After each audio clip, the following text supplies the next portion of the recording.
Hello, everyone, and welcome along to this live webinar. If you watch it on our YouTube channel, feel free to subscribe to our channel to get more relevant content. And today I'm very excited to have Steve Doran here with us, our special guest. Hi, Steve. How are you? I'm fantastic, and it's great to be here. Thank you very much, Aviram. Yeah, great to having you. And perhaps, Steve, if we can start with, perhaps a brief introduction about yourself, and then we will start with the agenda of the webinar, which is mainly around property investment, property sourcing and property analysis. But I think for the people that don't know you yet, if you can introduce yourself, that would be great. Yeah, absolutely. So, my name's Steve Doran. I've been in property for the last 18 years. The beginning part of that really didn't have a clue what I was doing. Before I knew you could go and get a property education, you could come to webinars like this. So, right in the early days, I was buy-to-let landlord, doing the old school thing. I'd save a deposit up, I'd buy one property, I'd rent it out to a mate, usually not at the right rate, not with the right contracts. And then I learned over the years where to go to get the knowledge, how to do things properly. And then I evolved into other strategies, which we'll touch on at some point today, I'm sure. But HMO, service accommodation, doing flips and buy, refurbish, refinance, all that fun stuff. And over the last 10 years, I've been coaching as well. So I've been able to deliver I think it's 1,008. I was just looking at my log earlier, 1,800 hours of one-to-one coaching over the last 10 years, which is a great amount, which has allowed me to get a master coach accredited, which is fantastic. And so I really enjoy not just learning for myself, I always consider myself a part-time student and a part-time teacher as well. So I'm doing those two things alongside each other because I don't know about you, Avaram, but the more I dig into the property world, the more I realize there is to know. It never seems to ever end, which is good. It makes it Absolutely. interesting and exciting. Absolutely. Also, the market changes all the time. Yeah, So all the basically, time.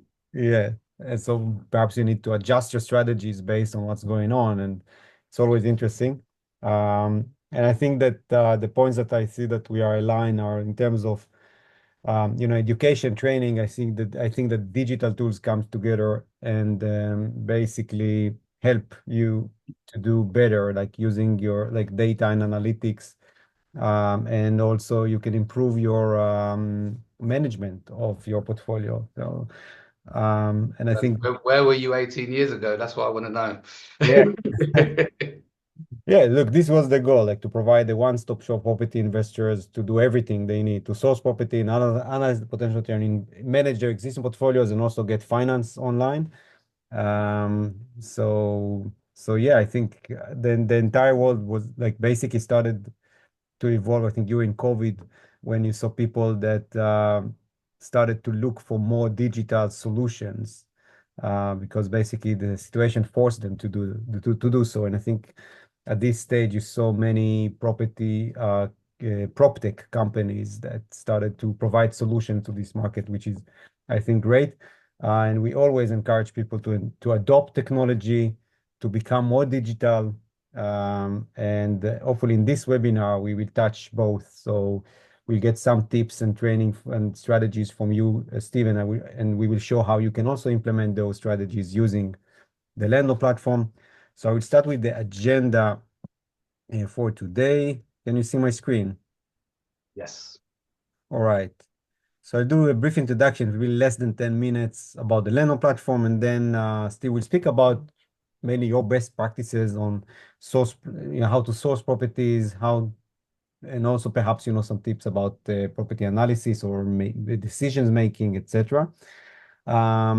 Then we will do a live analysis of a buy-to-let strategy and BRR strategy. If we have time, perhaps we can do also flip.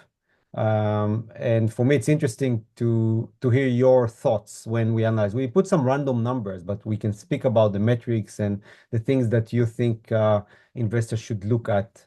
Sure. Uh, What I've actually done, if it's useful, I've prepared some slides with a couple of deals that are live, real deals that I'm doing at the ah, moment. One from just last year, one from that's active right now. So I can give you real figures, real numbers if that helps. We can use them for the analysis. One's a flip, one's a BRR. Amazing. Yeah, that would be great. So perhaps what we can do, you can share the screen if you can show the slides if it's okay, or Oh, yeah, let's do it. Yeah, yeah, by all means. when we are I okay, think you and just need then to give me permission to share, if that's okay. Yeah, yeah. Okay, awesome. 2 secs. Perhaps in the meantime, Steve, I can show the overview about the Leno platform for new people. If you want to sign up with the coupon, you know what? Perhaps just a quick poll. Go for If it. you're an existing user, put a one. If you don't have a landlord account yet, put two in the chat. All right, one, two, two. Yeah, I see also a mix of new and existing users, which is good. Thanks, Radu. All right, guys. Okay, so Amir, if you can put again the link for new users to sign up with the coupon code, and for existing users, or once you have a landlord account, if you want to become premium, if you're already premium, this is great. Let me share the entire screen 1 second.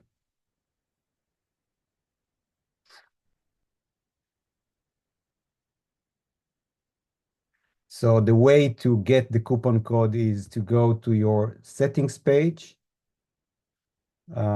click upgrade, or just click slash premium, the link that Amir put on the chat, click add coupon, and then enter Steve webinar, click apply, and you will get the premium plan, which consists a lot of great features. The platform is free to use. There are many, like a lot of functionality for free, but if you want to do more, you can get the premium plan for 49 pounds for the entire first year, and then it will go to 99 pounds.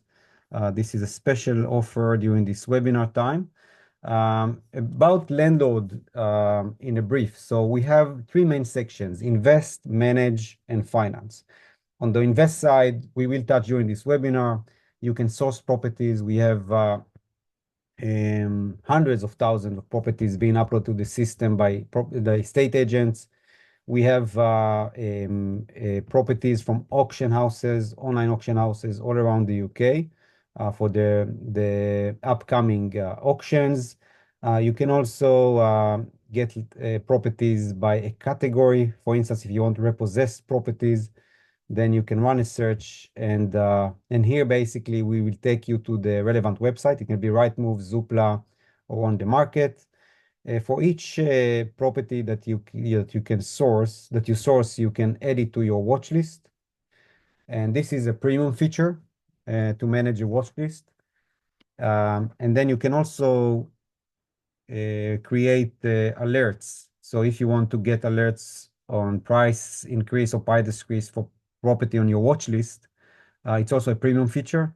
Or if you want to create your own search criteria, which just start with an address and then a radius from this address, and then you can put the price range, property types that you are interested in, and then you can create your own criteria. So the platform will notify you every time that a property matches your criteria is being uploaded to the platform. Then we have the deal analyzer. I will not show it right now because we are going to do it together with Steve. The experts is a great way to get advice, and the promotion that we are running for this webinar. So we have a new expert. Steve, you just joined to our experts panel. Let me share it on the chat. So Amir, you know if you can share the Steve page if people want to book a call. Steve, I will let you perhaps brief after that what they can get, or perhaps you can do it now, what they can get in during this call. And you can book a meeting during this webinar. We provide 33% off just if you book a meeting during this webinar time. So Steve, perhaps you can speak about like Yeah, what sure. you can get about like during this call. Yeah, happy to. I think it's probably key for me to point out that I can help you whether you're starting out or whether you've been in property for many years. So depending on what it is that you need at this point of time, my experience is fairly vast in terms. I mean, to give you an indication, last year I delivered training to 8,700 people through live events and covered all different strategies. So if you're wanting to build and scale, for example, an HMO portfolio, or if you're wanting to launch your deal sourcing business, all of these are things that I actively do as well. I don't just talk about them. I do them. So I've got a lettings agency, I've got a deal sourcing business, I've got a HMO properties, service accommodation property, buy to let properties, can help you with all of that stuff. And one of the other things, anyone that follows me on social media, and if you don't, then you should, will know that I often talk about tax and company structures. So some people that are maybe a bit more experienced might want to discuss how they're structuring, how they're building, how they're leveraging, or people starting out might just want help determining which strategy they want to start out with. So depending on where you're at in your journey, I'm happy to jump on and provide any guidance where possible, and also aim for you to walk away with some clear, actionable steps to take you from where you are forward to where you want to be. All right, perfect. Highly recommended. Thanks, Steve. The section of the manage on landlord is the place to manage your existing portfolio. So for existing landlords, it's a great place to manage your data. For each property, we store more than 150 different data items. It doesn't mean that you need to enter all the details. You can start with a few and then enhance it further. You can manage all the due dates and get notifications and alerts. The platform will create tasks for you to do the stuff you need to do. For instance, you renew your landlord insurance, or to renew your mortgage product rate, or to do your gas safety certificate, EPC, ICR. Everything is in one place.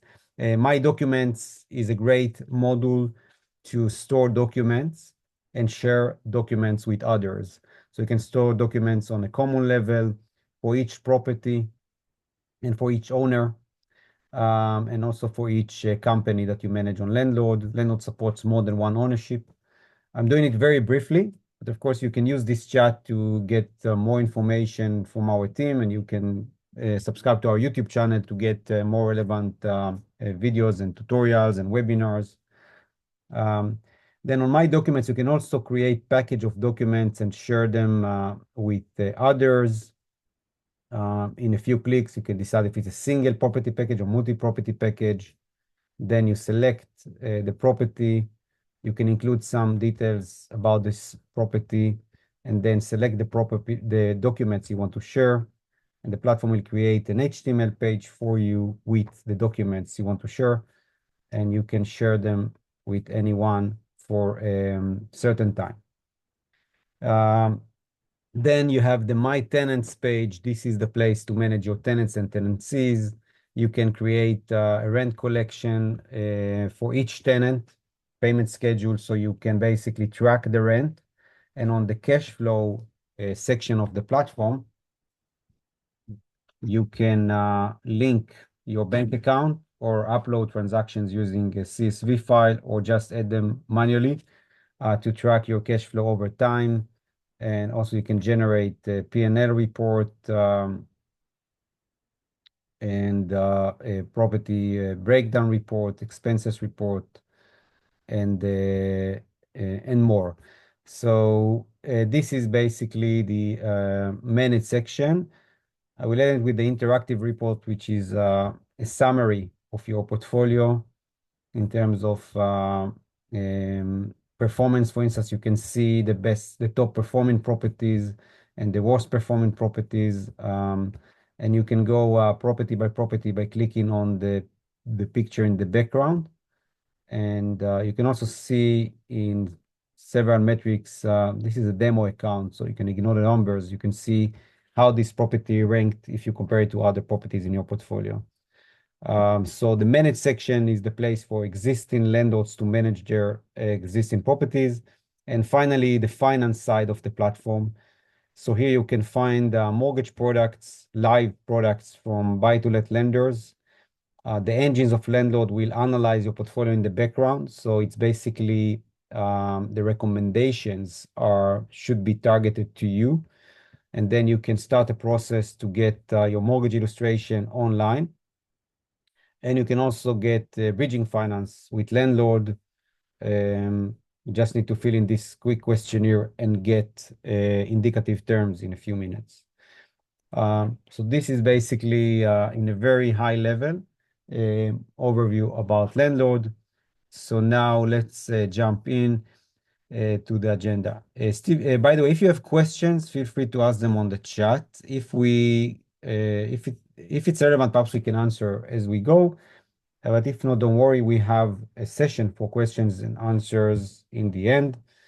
Um, Steve, when we speak about best practices about property sourcing, do you want to show your examples first, or you want to speak in general how you source properties, how you find the best properties to buy at the right time, at the right price, at the right place?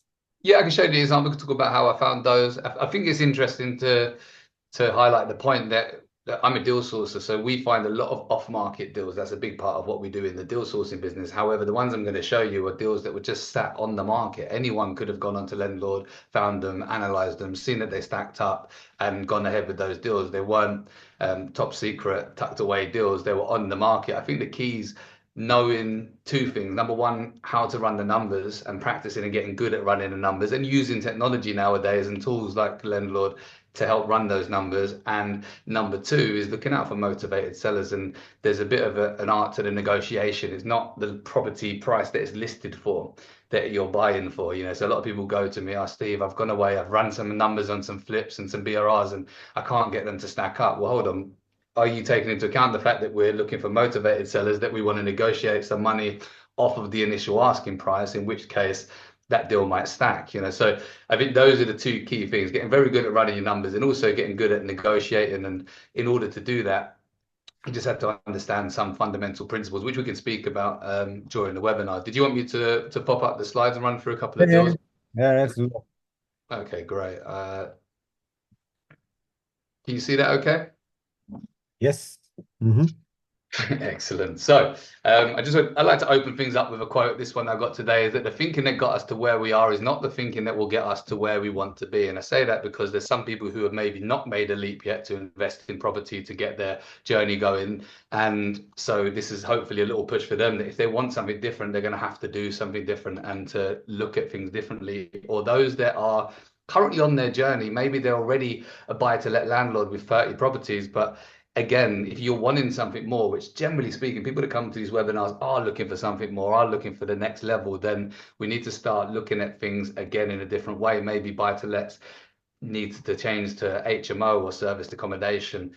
Maybe we need to upskill ourselves in things like analysis, as we'll be discussing. So we've already covered a bit about me. I've been a coach for the last 10 years, trained thousands of people. I built my own multi-million pound property portfolio, which generates £30,000 a month profit for me. I've got a deal sourcing business with my partner that we're 50-50 on, and we find off-market properties for people. So anyone who wants to discuss us finding new properties, happy to have that discussion with you as well.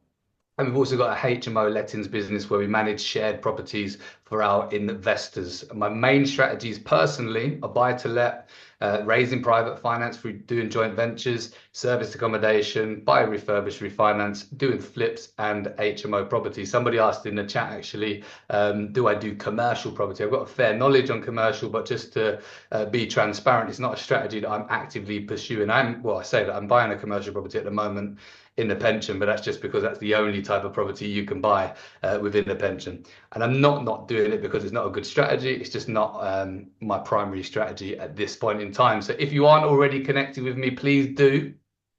These are my social media links. You can get in touch.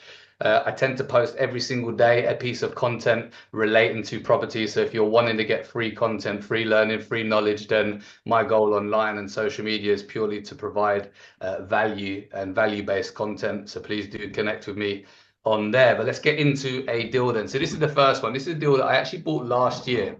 I ran it as a service accommodation for a while, and then I decided to flip it. There was a tax reason that I ran it for a service accommodation for a little while, relating to capital allowances. I won't go into that. It's a little bit beyond the scope of today.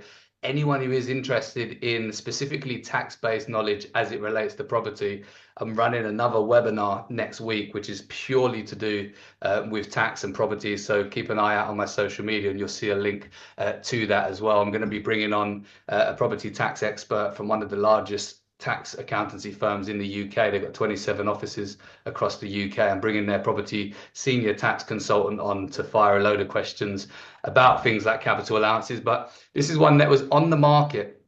Initially, it went on for 320. They dropped the price and then dropped the price again, all in the space of 8 weeks. And when someone's dropping the price in quick succession, it can be a good indicator that you've got a motivated seller. Ultimately bought this property for 259,200. So again, knocking some money off of the actual purchase price, which is where I think we make some money. So it's not just about the refurb that you deliver or the final value. One of the key metrics in that equation when we're analyzing a deal is what can you get the property for? I did a little bit of basic configuration. So on the ground floor, got rid of the bathroom, as you'll see in a moment, and I moved the bathroom on the first floor into where the bedroom was because it was a smaller room, and just en-suited that main bedroom. So a little bit of basic refurb. All in all, change the look and feel of the property. I like to do minimum work for the maximum return. So I don't like to go, I'm not saying I never do it, but I don't like to do too much structural work, changing loft conversions, extensions, just because I feel that it opens up more expense and more time. I like things that will quickly turn around. This project took about 10 weeks. And you can see it's decked out for service accommodation, run it as service accommodation for a little while, but a nice transformation. I can't see the chat at the minute, but I'm assuming you're all saying ooh and ah and wow, and that looks fantastic, because one of my favorite things is looking through before and afters. This was a bedroom, moved the bathroom into that, just made more sense.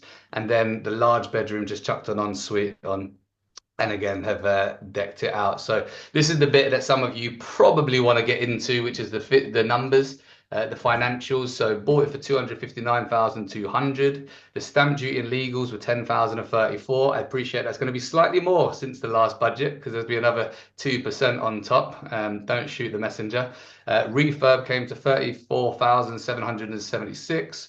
To sell the property is going to be 5,000. That's for the legal fees and the agent fees. Luckily for me, I own the estate agent, so that comes back around full circle. And the total spend then £309,000.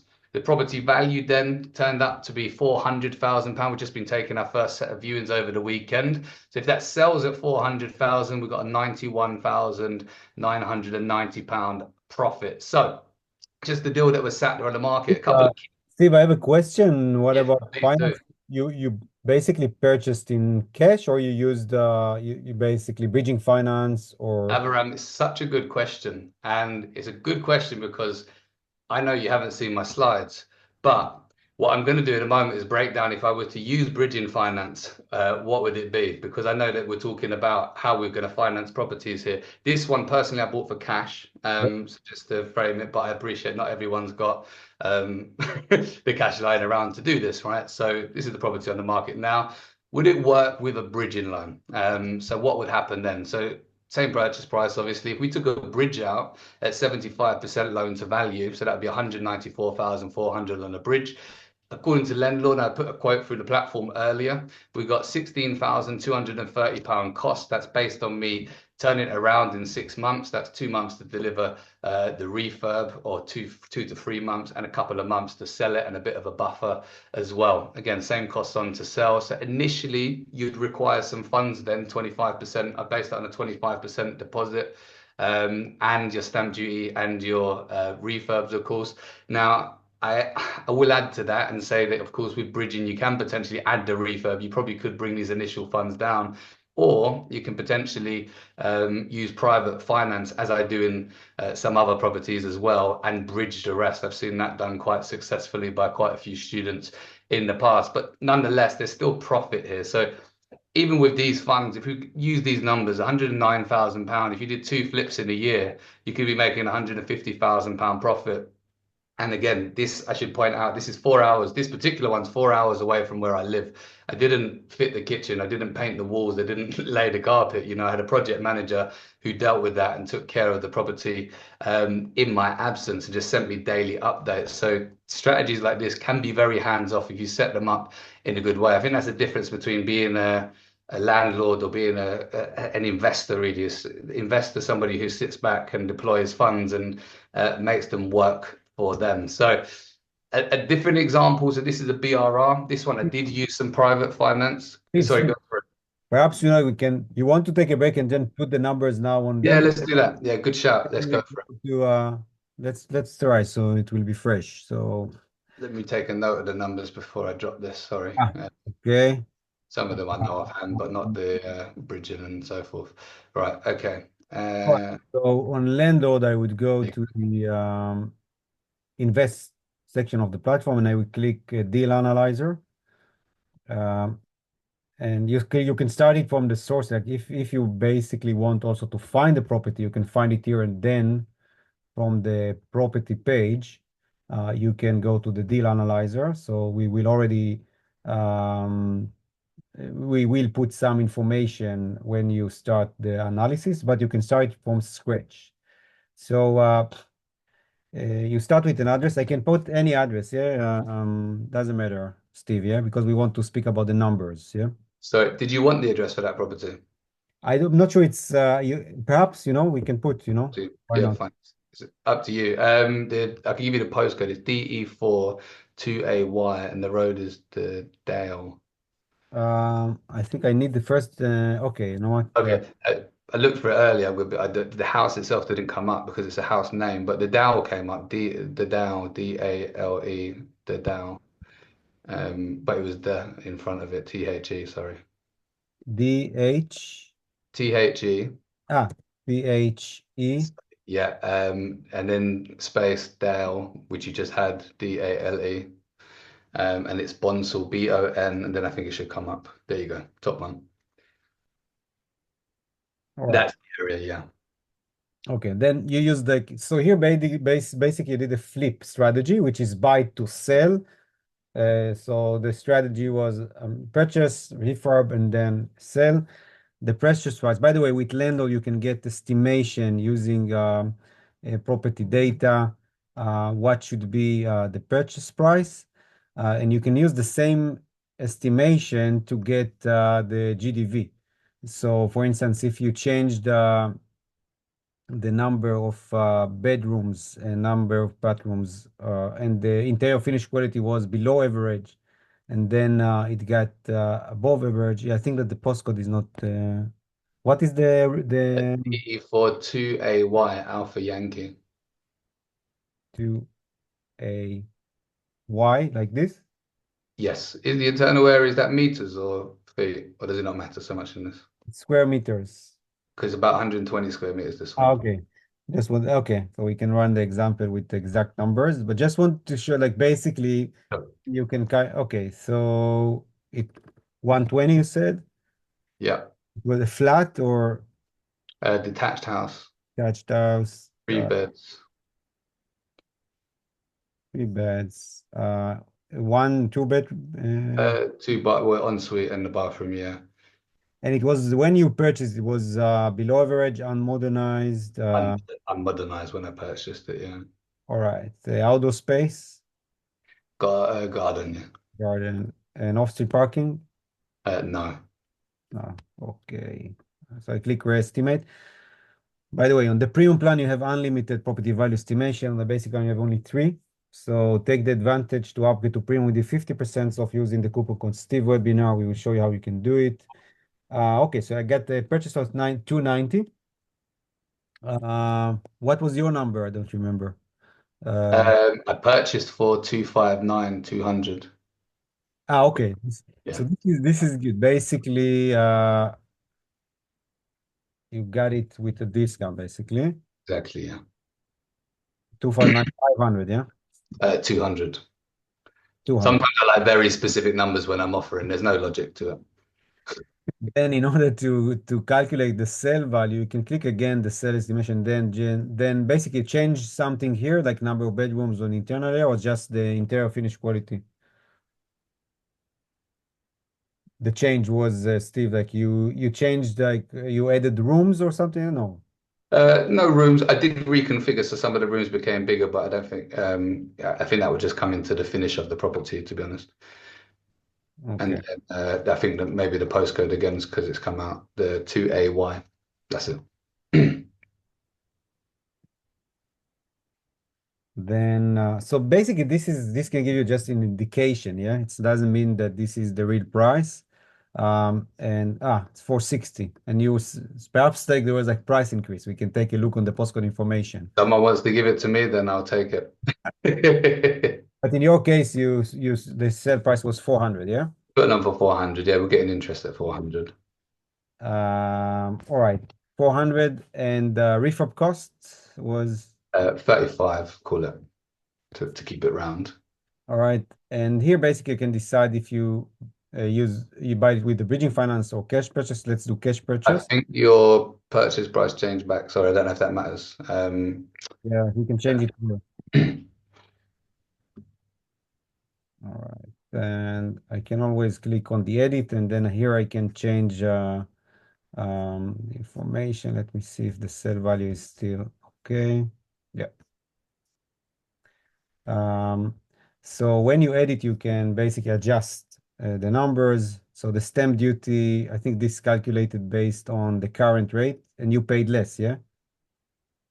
Yeah, pay slightly less. It's probably worth noting as well for anyone who is flipping properties. This is a bit of a side note, but I think it could be valuable. If you're buying properties to do them up and flip them, there's often stamp duty is obviously one of the big expenses that we incur there. It's worth looking out for stamp duty reliefs. Again, I'll get more into that on different webinars relating to tax, but there is a specific stamp duty relief that relates to probate properties, and a lot of the properties that we tend to flip are probate properties. So if there's a stamp duty relief available, then it's worth investigating. Don't expect your solicitor to be aware of that. They often won't be. They're not tax experts. They're just going to process what you ask them to process. So just keep an eye out for reliefs, or get yourself a stamp duty or tax expert to support you through the process as well.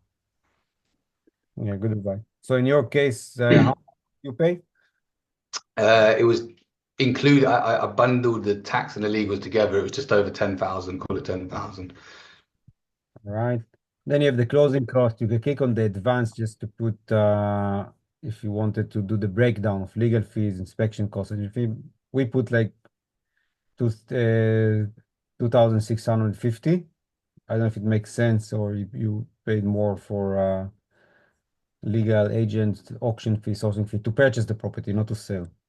To purchase it, not really, because I think I bundled the legals with the stamp. The only thing I probably know that I've not factored in is that there are holding costs when you're flipping as well. So it's always worth thinking about, well, how much is council tax, utility bills, and so on while you're holding the properties. So I see you've got that in there anyway. Fine. In which case, you're 2 steps ahead of me. So you can add like the other monthly costs, perhaps, like the buffer of 100 pounds, or I don't know, it was more. Um, so you can also edit here, click save. Then let's see what we have here.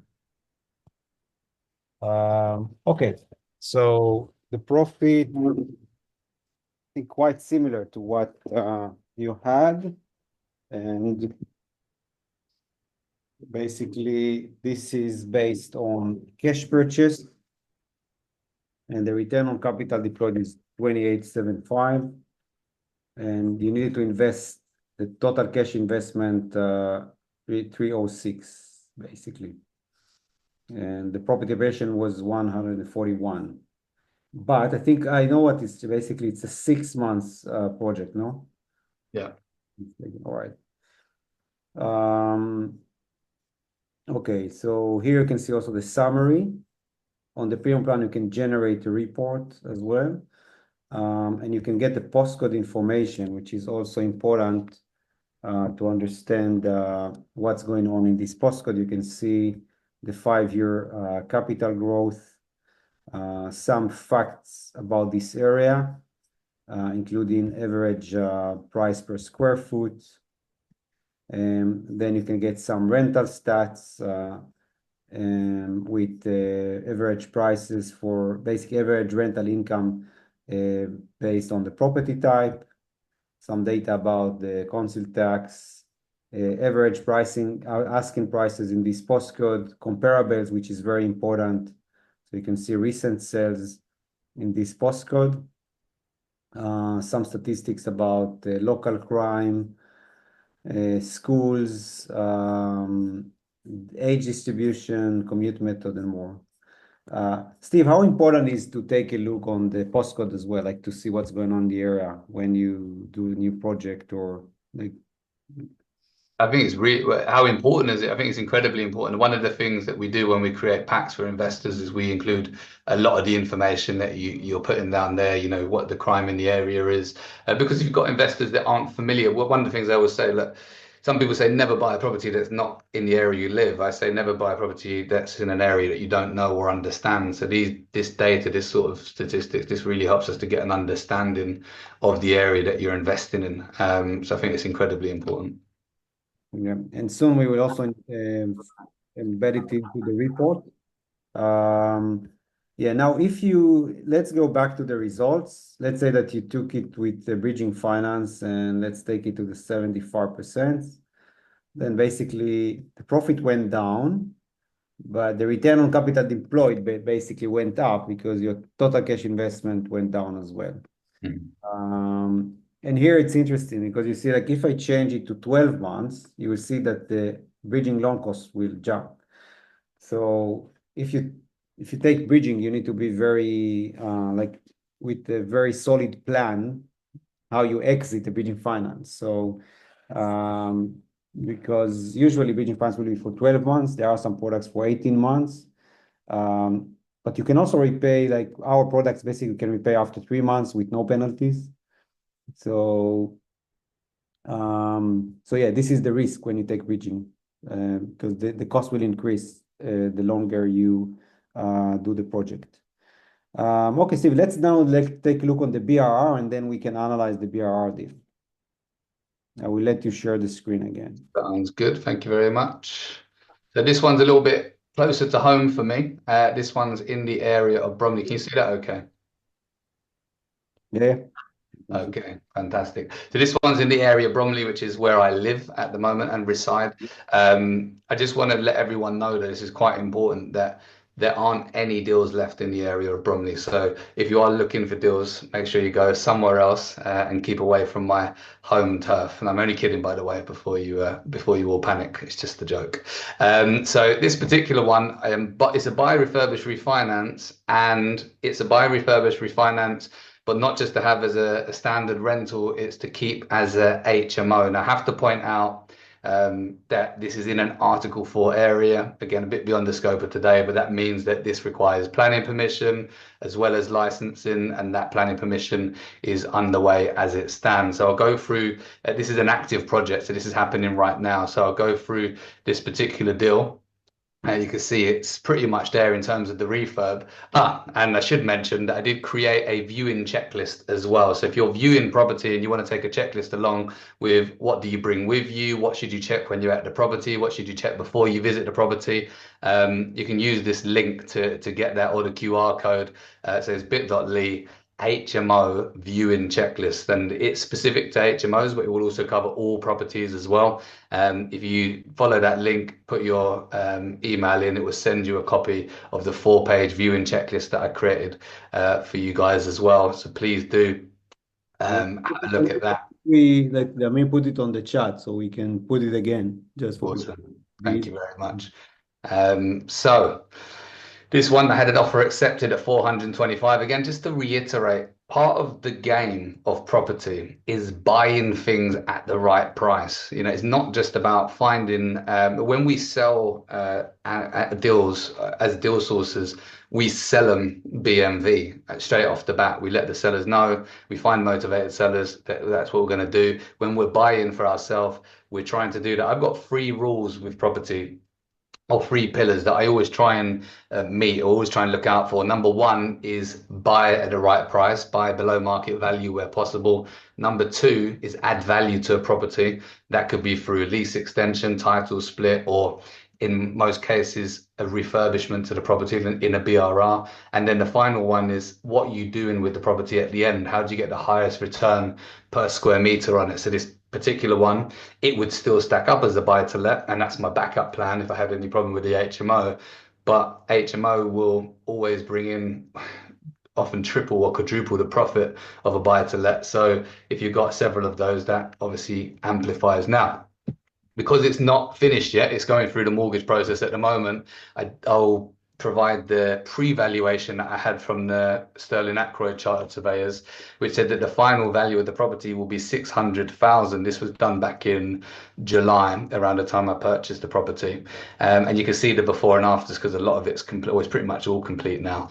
So quite a change. We used an interior designer, put some colours on the walls rather than just going for whitewashed walls again, en-suited the bedrooms, and you can see the fire alarm stuff like that in place. And this particular one then purchased for 425. Refurb was around 55,000. The tax and illegals 23,000. Final value 600. Total spent 510. So profit on this one 90,000. I did borrow some money towards this one, so I used private investment towards some of it, a portion of it. So I would have to factor that in as well and say that realistically, by the time you factor that in, the profit probably closer to 84,000 pounds.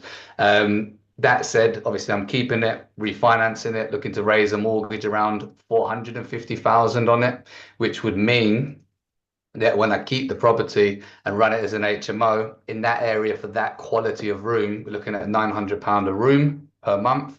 So you take away the mortgage, which is sitting around £2,000 based on a 5.5% mortgage and the utilities as well, which we pay as a landlord. It's just shy of £2,000 a month profit. So you don't need many of those to have a nice sort of passive income as well, which is one of the reasons why I gravitate very heavily towards HMOs. And the final thing on that point, at the minute, we've got over 20 off-market HMO deals local in the south, and we source across the UK. But if anyone wants to join our mailing list to be the first to get those HMO properties or deals that we've got that are off-market deals that you will not find anywhere else, then by all means scan the QR code or follow this link. Just to note, this link is case sensitive, so it's a capital E and a capital S, and we send out regular letters with our deals of the week. So join that mailing list. Absolutely no obligation. If you see something you're interested in,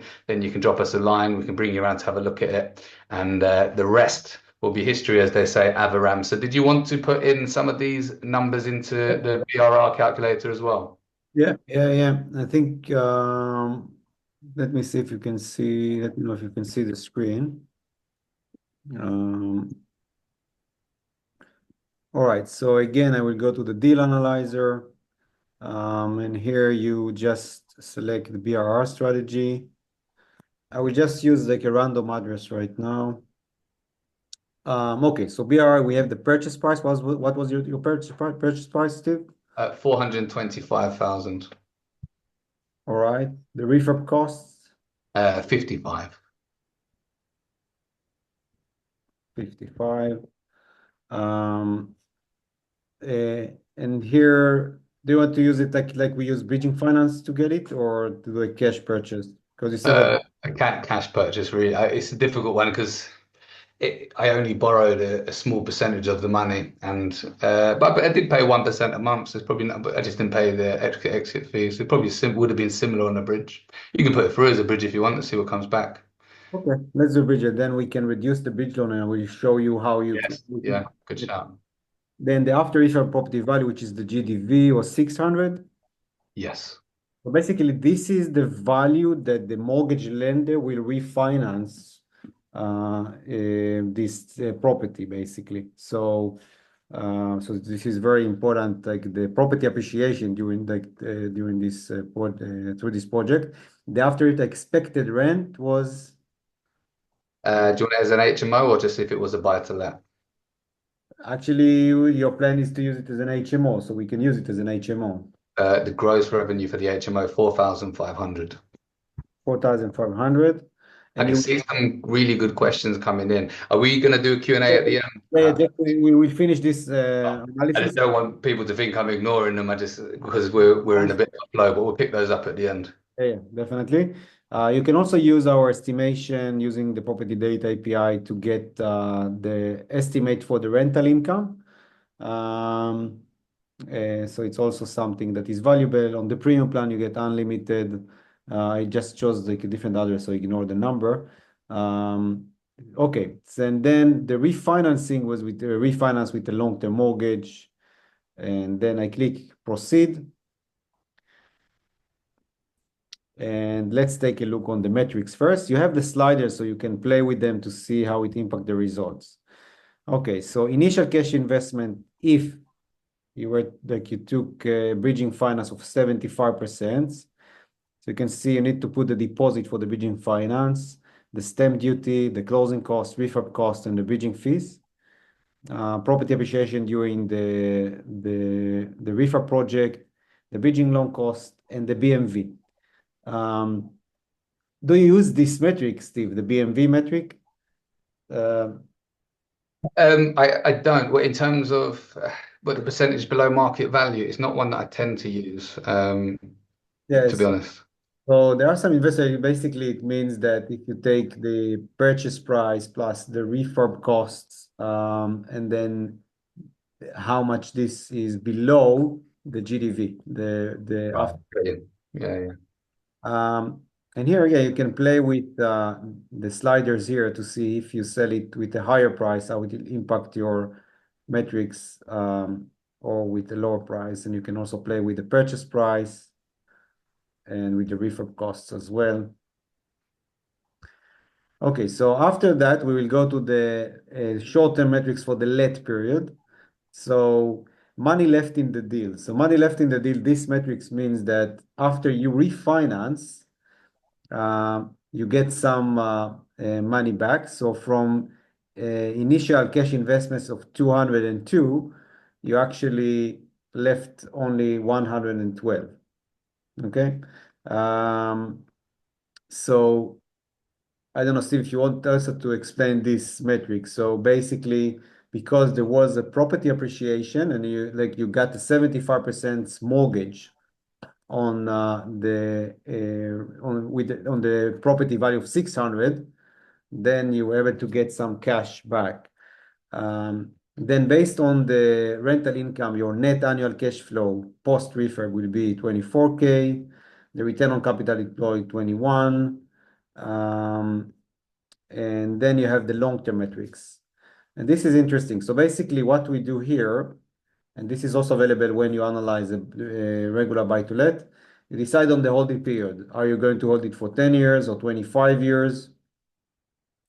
And then you can see few metrics. One is the long-term ROI. So this will take the cash flow year over year, the net cash flow with the property appreciation. The IRR will also take the property appreciation and the net cash flow. So basically, it will factor it in with the formula of IRR to show you basically the return on each year. And there are some other metrics here. We will not discuss them right now. So this is the default scenario, and this is based on 95% occupancy rate, 3% inflation, 44.9 property value appreciation, which we take from the postcode 5-year growth. You can change this. So for instance, if you put 6% property appreciation, you can see how it impacts your metrics, and you can play with it here. There is also a best case scenario and a worst case scenario, and you can change both. So you can see the analysis of the long term based on different future scenarios, which is important. So for instance, if I want to see in case of even zero property appreciation and only 90% occupancy rate, what it will basically do to my return, I can see it here easily. Then you can generate the report. The report is it's part of our premium plan, which you can get with 50% off during this webinar time. Because there was a question, before we go to the other question, I will just show you again how you can activate your benefit for the premium plan. So just click on the URLs. Amir can put it again on the chat /premium, or from your settings page, click on the account information, plan details, click upgrade, then click add coupon, Steve webinar, one word, click apply, and get the premium plan for the entire first year for £49 only. Yeah. So Steve, now let's go to let's take some questions. And Perfect. That's it's actually incredible value, £49. I'm just sitting here thinking you go out for a meal, you pay £49, you don't bat an eyelid, but to be able to access all of this information is, as an investor, is completely game changing stuff. And even I mean, we're talking about the analytics here, but I know we use it in-house for property management as well, and you've touched on that, keeping on track of when the gas safety certificate's due and all of that sort of stuff, managing tenant payments and linking your bank accounts, and incredible software. I genuinely don't. I think you could. Everyone's going to hate me for saying this, but I think you could probably charge 10 times the amount, and it would still be as accessible. But anyway, let's pick up some questions, shall we? I had a question from Andy, yeah. which is about talk me through how the lender came to the end value of 600,000. So before buying that, this is one of the things to do up front. I'd always make sure that we're going to get that valuation long before buying it. Don't get me wrong, you can sometimes fall unlucky with a surveyor on the day. One thing I do as a side note to help to manage that is provide surveyors with a valuation pack. I think it's a really useful thing to do. So when you've got someone coming to value a property, provide them with some of your comparables, how you've come to the conclusion, what you think it's worth, what refurb you've done, some before and afters, your schedule of work, stuff like that. But this particular one that we just showed, I got a pre-valuation from Sterling Ackroyd Chartered Surveyors. So yes, there was a cost to that, but they gave me a lot of clarity on knowing exactly what it's going to be worth. And if you look for his property is in an area called Bromley South. If you look for a 4-bedroom property in Bromley South, you will not find another property for less than 600K. I just had an incredible deal because the seller was highly motivated. He'd had the property for 20 years and he really wasn't bothered about what he sold it for. He just wanted to get out and get on. Motivated sellers are the key, I think, or one of the keys, as I've said a few times, to getting good deals. What else do we have here?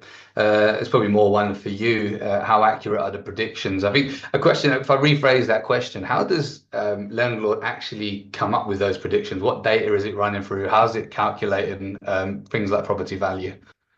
So we use first some APIs, and one of them is property data, and some aggregated data that basically this is the way it works. Like when you gather hundreds of thousands of data points, it can provide you great, like I think it's a good indication. So I don't think that you can rely on the valuation, the estimation that you do on landlord to say, okay, this is the price of this property, but it will be approximate. It will give you some indication about prices of this type of properties in this area, in this postcode. And we saw like in the example that we just run for you, Steve, I think it was quite similar to the prices that the price you actually paid for the property. You got it below market value, which is good. But I think you should definitely use it for indication. But it will not replace inspection of the property or viewing, like a real physical valuation when you need it. Not yet. But yeah, I agree. It's a Another, great indicator. Should I go another and thing, view? another thing, Steve, is that like next year, like one of our main focus, we release something very soon. We are going to enhance our AI capabilities. So it will be some kind of an AI assistant that can help the users make better decisions. So it will analyze data for them, and when you analyze data, you'll have like another assistant that can also give you some tips. But this is technology. You need to understand it's technology, it's not humans. So there might be some mistakes. So you need to take it as another consideration, not just rely on this only. Yeah, great, great. Does it cover does Lendl cover Scottish properties? Wendy's asking. I think so. Like on the property sourcing, you definitely should find properties from Scotland.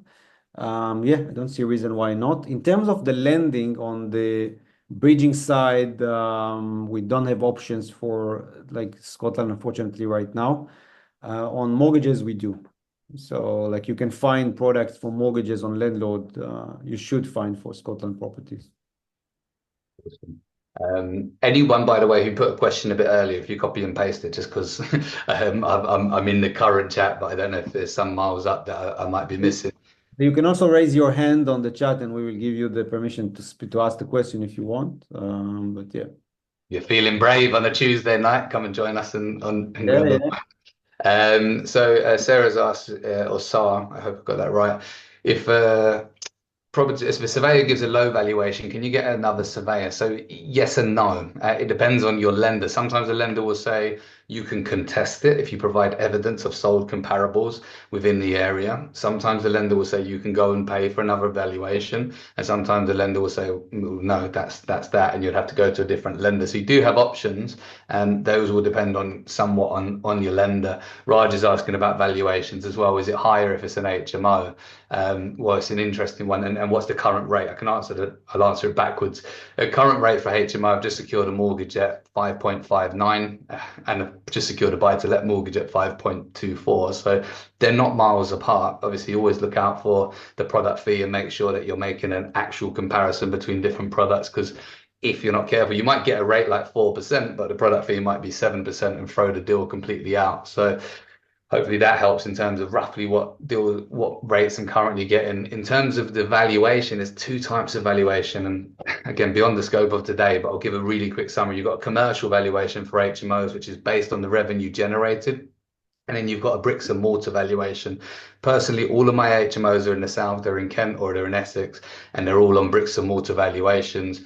You tend to be, and I'm generalizing, a bit more commercial valuations in the north. I'm a little bit apprehensive of doing too much commercial valuation because you could have let's say, a 200 grand bricks and mortar property, but with a 300 grand commercial valuation, that means you can pull a 225 grand mortgage out and means you've got a mortgage that's bigger than your bricks and mortar value. That to me is risky business, and hopefully that all made sense. But bricks and mortar for me is the safest, but there are potentially different valuation methods available, just whether or not you choose to use them. Andy's asking as well, would you always pull the maximum out? I tend to release around 75%. There are actually some properties I do at 60%, but it depends. I think that will depend on your risk appetite, potentially your age, your future goals, your current portfolio. As you grow a portfolio, often it's good to drop your overall gearing or your overall borrowing down, I would say. So that's up to you. That particular one, 75%, because it frees up more capital to do more things, and there's a healthy profit in it. The overall return, the initial capital or the capital that's left in comes back within 2 years, and after that it's all profit really. A few more questions. With buy to let, I have two properties with a net rental yield of 16k total. Using a deal analyzer now and with interest rates high, it seems difficult to purchase a new long-term buy-to-let around the 140k mark and still get decent rental yields. Any tips you could share? Yeah, some people are going to hate me for this. The tip that I could share is try something. If you've been buy-to-let for a while, try something else. Try HMO, try service accommodation, try something that's going to generate a higher cash flow.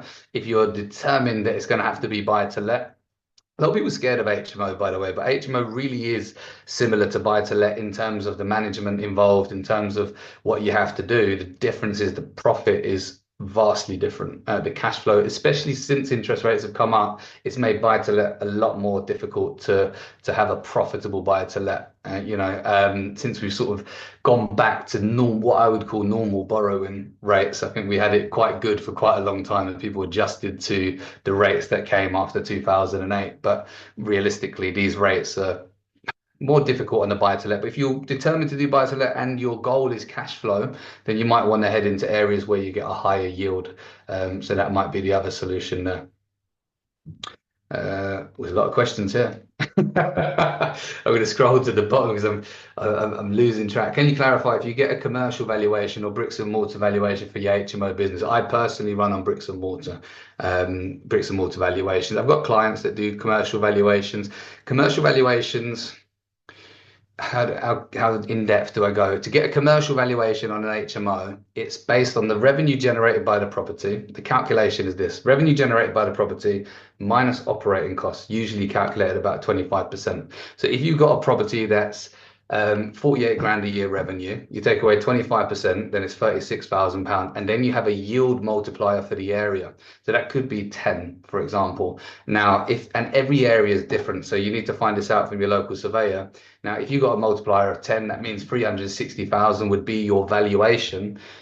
In some areas, like especially in the south where the capital growth has been big, the commercial valuation might actually be lower than bricks and mortar. So look, again, depends on where you are. I would strongly recommend getting some professional advice, jumping on with one of the consultants perhaps for 45 minutes and firing some of those before you make a decision on which type of lending to go down. It will depend as well. Ah, Hang, it's good to see you, Hang. Hang, did you buy the property that that we found you? I haven't spoke to you for a little while.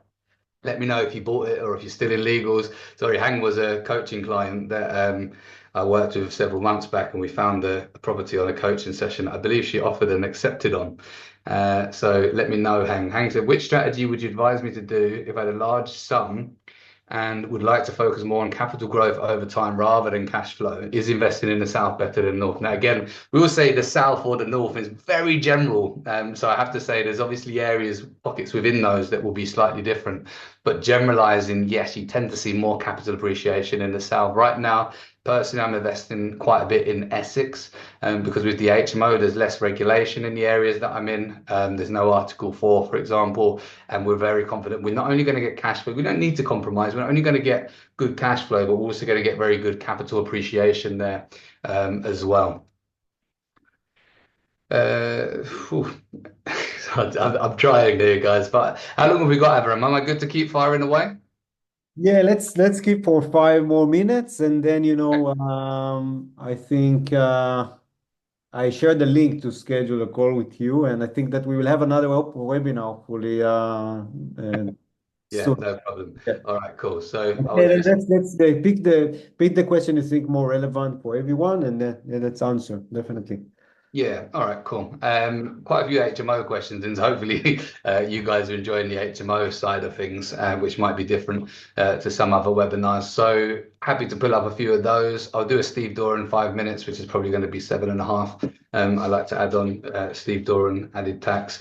So Sarah's asking, is buying student accommodation a good investment? Yeah, potentially. There's pros and cons. So in HMO world, by the way, I should have mentioned this. I've actually just wrote an HMO book, which is currently with the printers and is going to be with us and available in the next couple of weeks. If you do get the HMO viewing list, I will be sending out an email or check my social media. I'll be sending out a post very soon with a complete comprehensive handbook for HMO from everything from licensing to letting. But there's several main demographics for HMO properties. You've got students, you've got local housing allowance, you've got your professional market, and then you've got things like supported living as well, or social housing. And now they're all very different. With student accommodation, one of the pros is you don't pay council tax. One of the potential considerations is timing. You have to get properties at a certain time. You have to get them let by a certain time, or it's more difficult after the students have started their learning, their term periods. So just something to keep in mind. I personally target professional market, not because there's anything wrong with any other market. There are sometimes and I have to caveat this, sometimes stamp duty reliefs available for student accommodation as well, which can obviously make a deal potentially more lucrative. If Right. Steve, before you Yes. continue, perhaps because if people will before they leave, and then we continue some more questions. I want to show again because people ask how they can book a call with you. Let me share it again quickly. So it's available on the invest part of the panel. You have the experts, and there you will find Steve, but I also share this link. We'll keep it the discount for if you book in the next 2 hours, you will get 33% off discount. Like here, you'll see the full price, but when you book, you will be charged, like you will see like the 33% discount. And also, I want to remind you about the premium benefit. Some quick overview about the features. So if you want to see the full address, you need to be premium. If you want to get Google map on each property listing, you need premium. If you want to add it to a watch list, if you want to get the contact details of the agent, run estimations, more than 3 for property value or rental. So it's very valuable. You can also define the source index with the premium. So highly recommended. And again, it's just 49 pounds with this discount of over 50%. So go to the slash premium here or to the settings page and click upgrade. Then click add coupon, enter Steve webinar and click apply and get it for 49 pounds for the entire first year. And or schedule, you can do both. Yeah, you can schedule a call with Steve here in the next 2 hours. You can get it for 33% off. All right, now we can continue with perhaps a few more questions. Well, there was a question for me, Steve, about the lending. What is the advantage of taking lending through this platform? So first, you can do the search online. So you can start your search in a digital way. You go to the finance page. You can either, so if it's a remortgage, you can select one of your properties that if you manage your properties on landlord. And this is a live feed from mortgage lenders. And we also stress test your deals. For instance, if I will reduce the rent to 200 now, you will see that this now will, like, basically it will be, yeah, it basically failed to meet the criteria of many lenders. So it's not an aggregator. We actually run tests in the background to give you the best outcome. And also, once you start the process, you can review your mortgage illustration. You have a digital process for your mortgage application. So you can see the inquiry details. You can review the mortgage illustration online. You can upload the documents. You can see the processing with the lender, the statuses. You review your mortgage offer, everything in one place. So I think this is the main advantage. And there is a broker in the background, the lender finance. So yeah, so this is to answer the question. Steve, over to you to continue. Brilliant. That's great. Fantastic. Thank you, mate. I think this might be for you as well. You don't need a mortgage broker, Wendy's asking. You need a mortgage broker because the main similar, like the buy-to-let lenders, I think most of them will work only with brokers. There are some, I think, lenders that will go direct, but you need a broker. So landlord finance is a broker. So I think that's what just because I'm on the outside, I think that's probably what the confusion is. Maybe when he's seeing it as landlord is not a broker, that's exactly what landlord is, right? Is acting as the broker. And as a side point to that, just to add what you're saying, always use a broker. You will find much better deals with a broker than if you try and go directly to any. And it's only certain lenders that you can go direct with, but they tend to be the ones that aren't necessarily going to be the most suitable for you. So always use a broker. And yeah, landlord is a broker. I think that's where the confusion was on that one. yeah. I think It's TMW, they have a direct team, so you can apply direct. The thing is, usually when you go with a broker, you get more options, and I think one of the goals of landlord is so you can do the search by yourself, or you can start the search by yourself. You can see what are the products that are available. Like we have a live feed of the prices. So if lenders reduce rates, you will get also notification. We also will notify you when your fixed rate is about to expire. And this is the time to do either product transfer with the same lender, or this is the time to remortgage with a different lender and perhaps raise more capital. excellent. So I was just scrolling back to pick up on some of those outstanding. If anyone's got a burning outstanding question you wanted to copy and paste and stick in, now will be the time. I need to clarify the question about the broker. Sure. Landlord is not, I will not say landlord is a broker. Okay, landlord is a platform, is an ecosystem, it's an one-stop shop for property investors. We do have a broker company that in the background to support the digital journey to get a mortgage, and we have a bridging team and we have insurance team. So basically, like the goal is to provide everything you need in one place. And by the way, you can see the results and go to your to a different broker. It doesn't mean that. So it's not that the broker with a platform. Like we are a platform and we have services, and some of them are financial services.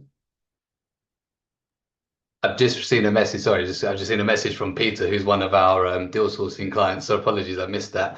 Going for a deal with Steve at the moment, top guy. I didn't pay him to say that, by the way, and would well recommend open eyes to HMO. Been a long time buy to let investor where profits are diminishing, and that's the key point. I think when we diversify in our strategies, it's just looking for investment where that works in today. You said it right at the beginning of this webinar, Aviram. You said, well, the market's changing all the time. I said, you've always got things to learn, but equally, you've got to keep up. And if you don't keep up, you get left behind. And in property, you can get left behind and very far back very fast. So, yeah, thank you, Peter. Appreciate that. Peter actually came out to view one of our Essex properties today. And I think altogether wants to take potentially three of them, which is good news. So where are we at in terms of questions? By the way, Abraham, this is our first webinar together. I've been known to go till very late in the evening. I've got a bit of a reputation, so I won't do that this evening. I'm just forewarning you. Uh, Or Someone's asking, what's the safest strategy 2025 in the South? It's such a big question. I think it's about finding what's the most appropriate strategy for yourself. So when deciding on a strategy, I ask people a few questions. What's your goals? And what's your resources? So your goals might be, for example, someone touched on earlier, where do I go just for capital appreciation? Your goals might be, actually, I need to develop some cash because I don't have, that passive income at the moment.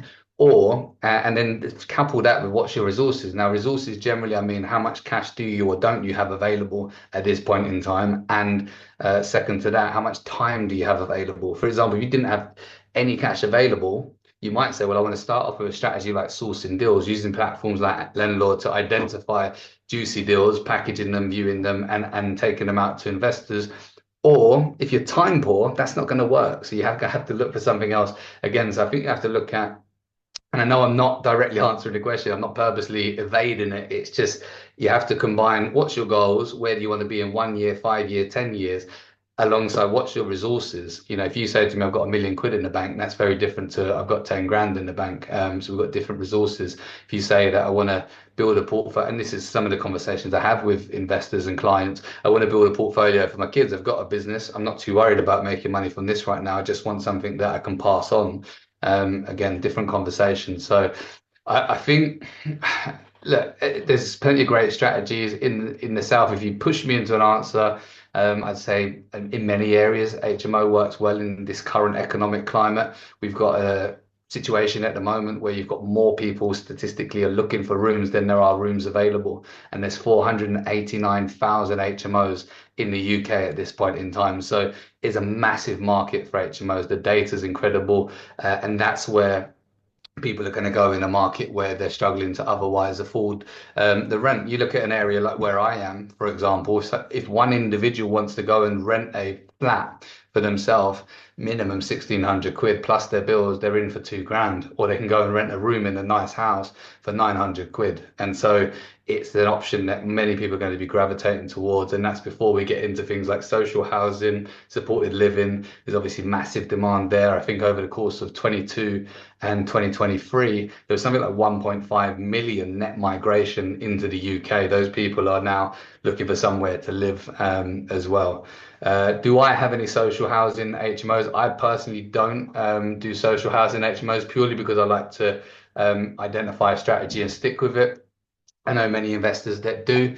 Again, there's pros and cons. A lot of social housing providers will give you long-term leases, 3 years, 5 years, things like that. The cons might be that they might not provide you what you could get for an HMO somewhere else, or some of them do, but you might also just want to consider pushback that you might get from the neighbours, how the property may or may not be left. Check the terms and conditions of the contract. So there's pros and cons to all of these. Again, ties into what's your goals and what's your, because I know people who, for example, rent properties to supported living providers, get a higher than average rent, and they like what they do because for them it feels like they're doing something good for the community and good towards solving a housing crisis as well. Jill's asking, could I purchase an HMO with 140k available to invest, or do I need more finance to purchase an HMO? Love your social media content. Thank you very much, Jill. Yeah, 140, absolutely, all day long. So, give you an example. I think at the moment, the HMOs we got on the books start at about 320,000. So, in that scenario, you'd need 80,000 deposit. If we go on a 25% deposit and we're just going on a mortgage basis, you're going to need some money for stamp duty, which off the top of my head, maybe about 15k, slightly less, but if we include legals, let's say 15k-ish around that mark. And so you're up to about 95. And if there's a light refurb, then probably just over 100, maybe 110. So yeah, that's ample money. And that sort of HMO, I would expect would net you about 1,500 quid a month, and plus obviously go up in value. One of the great things about depositing a mortgage is you put your cash in. Let's say you put in the 110k into a 320k property, now you're getting that leverage. So if that property goes up by 5% a year for the next however many years, you're not getting 5% on your initial 110k investment. You're getting 5% on that 320k, which is a much, much greater amount on top of the cash flow that you've had as well. So there's some incredible return in property in general, but obviously I'm a massively biased person because I love property. But yes, to answer your question, in short, absolutely, absolutely. Cool. So, Abiram, what time is it where you are? Someone's saying you need to wind your clock up. No, I it's fine. looked in the background. I thought I don't have a clock, and I realized he's talking about your clock. It's yeah, it's a background. If I need to perhaps like do like a dynamic background, like the TV. We've, we've Yeah, I always, don't know if we've we always have wondered. one more question. Perhaps we can remind again, like for the people that are still here, because this is available for the next 2 hours to book a call with Steve. You know, time is expensive resource, so it's a paid call. But if you schedule it in the next 2 hours, you will get it for like with 33% discount. And also to remind you that the premium features, yes, we are live, are in 50% off during this webinar time. Perhaps we keep it also for the next few hours, but go to your settings page or click slash premium, then click upgrade, add coupon, Steve webinar, and click apply and get all premium features for the entire first year for 49 pounds. And then next year it will go to 99 pounds. So very affordable. You get so many features. And again, I think also to schedule a call with Steve is very valuable. Yeah, so do we want to take more questions? I don't know if we have, or we can summarize it for today. And yeah, you're on mute, Steve. Steve, you're on mute. You're on mute. Sorry, there I was. I was already answering them, Abiram, but that's. But I didn't realize I was on mute. Yeah, Oh, okay. maybe one or two, and then we'll wrap Yeah, up. yeah, Is that all right? yeah, I let's always like let's to let's squeeze do a two little bit. last ones, and yeah, definitely. Always like to squeeze a little bit more out where I can. So we've got Cletus. Cletus asking, how do you claim mortgage interest costs if you refinance your personal residential house? So bad news on that one. If you if you refinance your personal house or a house in your personal name, because they're two different things actually. So if you're refinancing your personal home that you live in, and which I think you might mean personal residential house, but you can clarify for me. If you're using that cash to invest in another property that's an investment property, you can actually use a tax relief that most accountants won't know about. A lot of accountants hate me because I give people the information, they then go and tell their accountant and it makes them look bad. There's a relief called HS 340 where you can offset the expense of a mortgage raised against your property to invest in other property. If you mean a buy-to-let property that's in your personal name, that is slightly different. Unfortunately, due to Section 24, you can no longer offset that interest as an expense, which is one of the reasons anyone who follows me on social media will know I'm a massive advocate of only buying investment property in a limited company. If you've already got a buy-to-let portfolio in your personal name, don't panic just yet. There might be a way we can move it into a limited company without triggering capital gains and possibly without triggering any stamp duty as well. So again, I've got a webinar next week purely about tax. So do come along to that. I'm going to be bringing on a senior property tax expert. I'll be speaking about how we move properties from personal name into limited companies, stamp duty release, all of that good stuff as well. So do come along. I'll be posting up on my social media. If you download the HMO viewing checklist, it automatically will add you onto my mailing list as well. You'll get a notification for that as well. Okay, Cleveland's saying personal resi house. So then you want HS340. Okay, are we? How do I know if it's a good HMO area? And that's the last one, and I'll wrap it up there.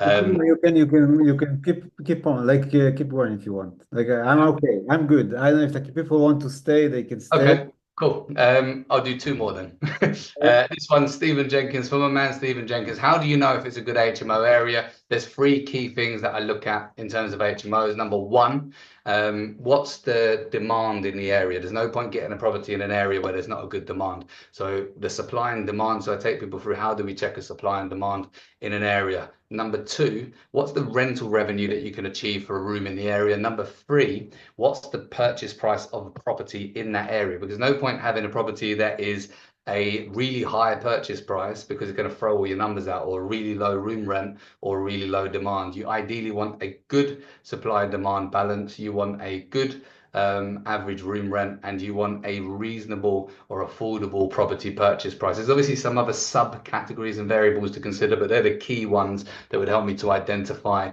good areas. Someone asked me about Essex. At the moment, I've just bought a property over in Chelmsford, which I think is a great area. We've got quite a few over in that region and surrounding area of Chelmsford at the moment as well to sell. Question about capital allowances from Philip. Are capital allowances being removed from service accommodation from April next year, even if in a limited company? Yes, they are. So if you've got a service accommodation property now, strongly recommend you put your claim in. So what's happening is you'll be able to continue to apply those capital allowances. However, you won't be able to claim for them after such a date. So capital allowances are being removed. That's a big shame, because capital allowances were a great benefit for people that had service accommodation. I know that one of the things I touched on earlier was Spring Cottage and the capital allowances that I claimed on that prior to deciding to flip it, which now stay within that limited company as well. Nice. Peter said, my daughter owns a house valued over 1 million. Should she get it somehow into limited company?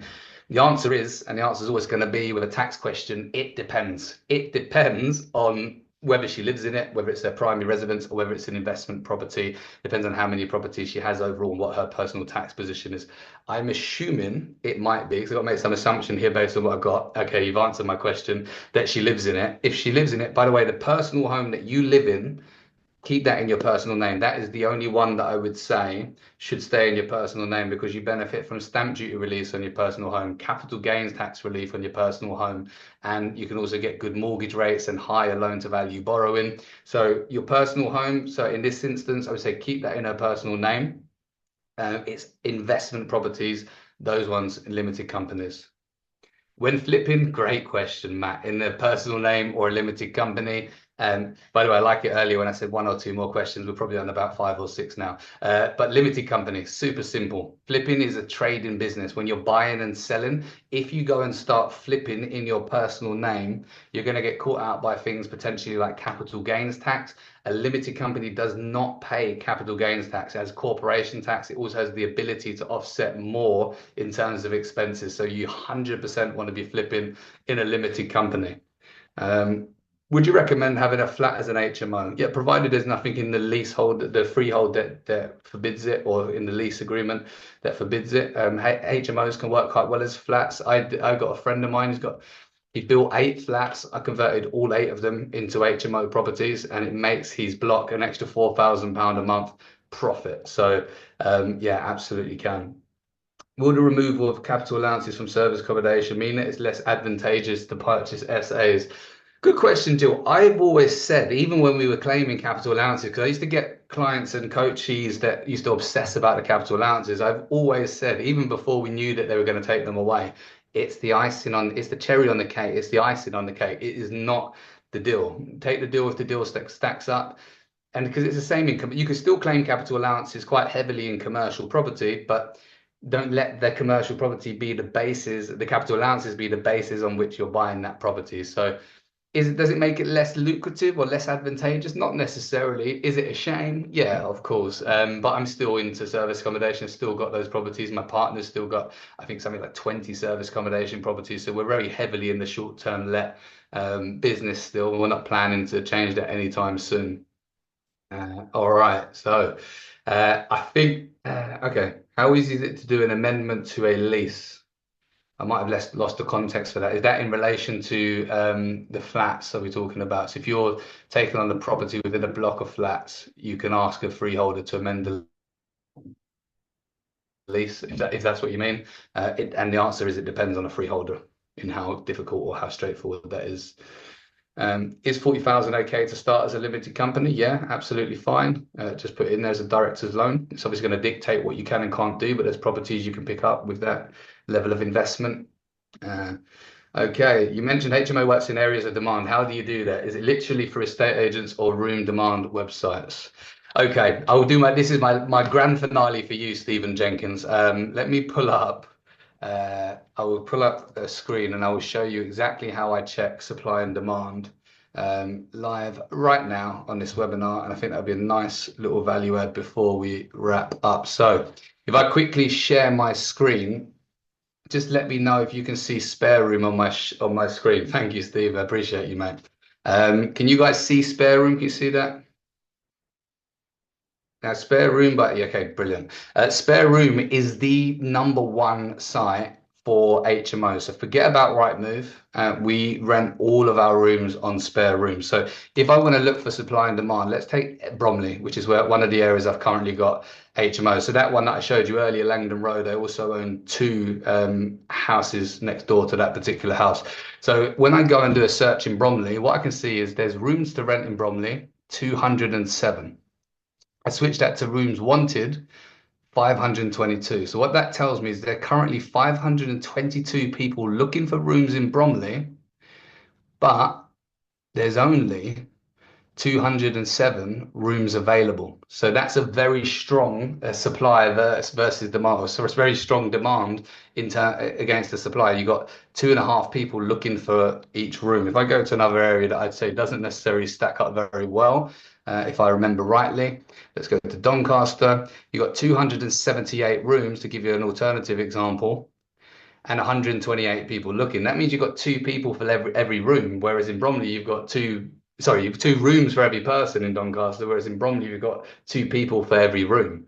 So this is a sort of area where you're going to sit and you're going to end up struggling to find tenants. So if you're looking for an area, yes, across the UK on average, there are more people than rooms. However, it's critical that you look on an area by area basis as well. I hope you found that valuable. I think that'd be a nice way to bring us to a conclusion. Avaram, anything you wanted to add or to wrap us up?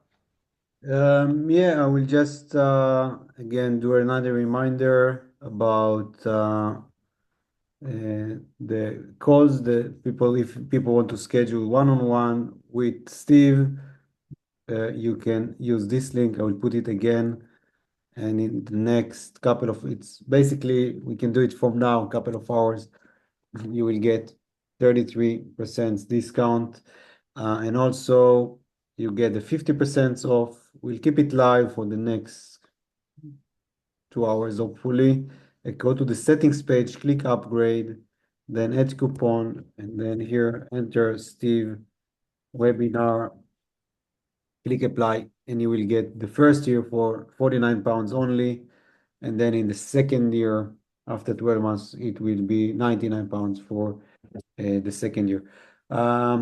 All right, so thank you very much, Steve. I really enjoyed this webinar. It's very valuable, very helpful. I believe all the people that joined enjoyed.